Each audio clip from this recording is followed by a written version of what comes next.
તો પેટ્રોલ અને ડીઝલમાં 3 રૂપિયાનો વધારો થયો છે ત્યારે આપણે જોઈએ ગ્રાફિક્સની મદદથી કે કયા શહેરમાં કેટલો ભાવ વધારો થયો છે।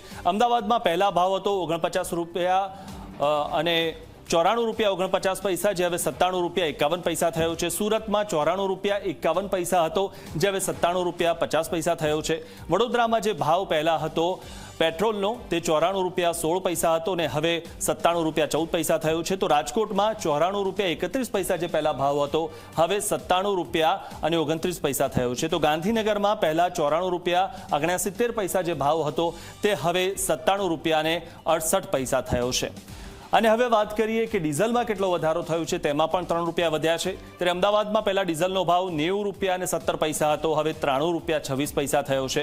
સુરતમાં 90 રૂપિયા 20 પૈસા હતો, તે હવે 93 રૂપિયા અને 29 પૈસા થયો છે। તો વડોદરામાં 89 રૂપિયા 82 પૈસા જે ડીઝલનો પહેલા ભાવ હતો હવે 92 રૂપિયા 91 પૈસા થયો છે। અને રાજકોટમાં જે પહેલા ભાવ ડીઝલનો 89.99 હતો ત્યારે હવે 93 રૂપિયા અને 7 પૈસા થયો છે। તો ગાંધીનગરમાં જે પહેલા ડીઝલનો ભાવ 90 રૂપિયા અને 36 પૈસા હતો તે હવે 93 રૂપિયા અને 45 પૈસા થયો છે।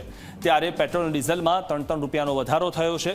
અને હવે વાત કરીએ દિલ્હી, મુંબઈ, કોલકાતા અને ચેન્નાઈની, તો દિલ્હીમાં જે પહેલા પેટ્રોલનો ભાવ 97 હતો અને ડીઝલનો ભાવ 90 રૂપિયા 67 પૈસા, ત્યારે મહત્વની વાત એ છે કે જે ભાવ વધારા બાદ હવે આ જે નવો ભાવ છે તે લાગુ પડ્યો છે। જે રીતે આપણે અમદાવાદ, વડોદરા, સુરતની વાત કરી તે રીતે હવે આપણે દિલ્હી, મુંબઈ, કોલકાતા અને ચેન્નાઈની વાત કરી રહ્યા છીએ। આ જે છે તે ભાવ વધારા બાદનો આંકડો સામે આવ્યો છે। ત્યારે દિલ્હીમાં હવે પેટ્રોલ 97 રૂપિયા અને 77 પૈસાએ મળશે, જ્યારે ડીઝલ 90 રૂપિયા 67 પૈસાએ મળશે। તો મુંબઈમાં 106 રૂપિયા 68 પૈસાએ મળશે પેટ્રોલ અને ડીઝલ જે છે તે 93 રૂપિયા 14 પૈસાએ મળશે।